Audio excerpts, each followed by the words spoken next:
और साथ ही लिखा है अल्पसंख्यक के लिए हर प्रकार की सुविधाएं दी जाएंगी। पूर्व प्रधानमंत्री सरदार मनमोहन सिंह जी ने कहा था, भारत के संसाधनों के ऊपर पहला हक अल्पसंख्यकों का है, विशेष तौर पर मुस्लिम्स का है। ये हिंदू शब्द को स्वीकार करने को तैयार नहीं है। इन्होंने सनातन के लिए कहा, ये डेंगू है, मच्छर है, मलेरिया है, इसको खत्म करना है। सुना?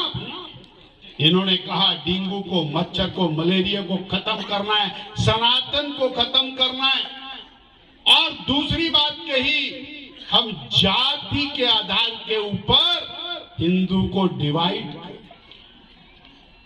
जो 1947 में किया, 48 में किया, भारत का विभाजन धर्म के आधार पर किया, उसके बाद जातियों में विभाजित किया, जाति के आधार के ऊपर देश में राज करते रहे। जब जातियां इनसे छूटने लगी तो दोबारा से अल्पसंख्यक अपीसमेंट और उसकी दिशा में आगे बढ़े और जातिगत जनगणना की तरफ आगे बढ़े। श्री राम जन्म स्थान पर राम मंदिर का निर्माण उस समय होना चाहिए था। नेहरू जी ने राम जन्मभूमि के जैसे ही ताले खुले वैसे उसके ऊपर ताले लगवा दिए। दिल्ली से ऑर्डर किया, राम जन्म स्थान पर राम मंदिर नहीं रहना चाहिए, उसमें ताले लग गए। लगातार संघर्ष हुए, पहले 500 साल संघर्ष हुए, आजादी के बाद लगातार संघर्ष हुए। मुझे वो दिन याद है 1991 का, जब बड़ी भारी कार सेवा हुई, मैं भी उसमें गया था। आज भरी सभा में वीरेंद्र कश्यप जी से यहाँ क्षमा याचना भी करता हूँ। मैं जब वहां गया, उस कार सेवा में मुलायम सिंह के मिलिट्री वालों ने लगातार स्टेन गनों से कार सेवकों को भून दिया। मेरे दाहिने और बाएं वाला दोनों मृत्यु को प्राप्त हुए, वीर गति को प्राप्त हुए। प्रभु की इच्छा थी, मैं 1-1.5 महीने बाद कहीं से सोलन जब पहुंचा तो मेरा गुस्सा 7वें आसमान पर था। भाई वीरेंद्र कश्यप जी के ऊपर मैंने गुस्सा निकाला। मेरी क्लिनिक पे ऊपर आए वीरेंद्र कश्यप जी। ऐसे सैकड़ों हजारों लोगों ने अपना बलिदान दिया। हमारे आराध्य देव 24 साल तक टेंट में रहे और उस टेंट के अंदर मंदिर नहीं बनने दिया। इन्होंने, कांग्रेस ने उसका पूरा विरोध किया, न्यायालय में विरोध किया, एफिडेविट फाइल किया।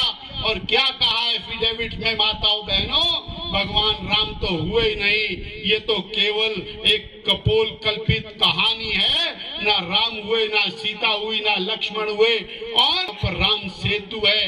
ये एफिडेविट फाइल किया और इसका डट के विरोध किया। आज श्री नरेंद्र भाई मोदी के कारण हमारे आराध्य देव भव्य राम मंदिर में विराजमान है।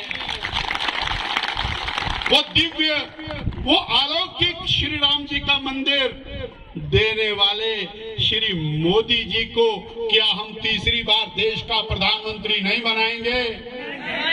भगवान श्री राम जी का मंदिर बनाने वाले को तीसरी बार देश का प्रधानमंत्री नहीं बनाएंगे क्या? और सनातन को समाप्त करने वाले, सनातन को गाली देने वाले, सनातन को डेंगू, मलेरिया, मच्छर बोलने वाले ऐसे लोगों को हम जीतने देंगे क्या? ऐसे लोगों को जीतने देंगे क्या?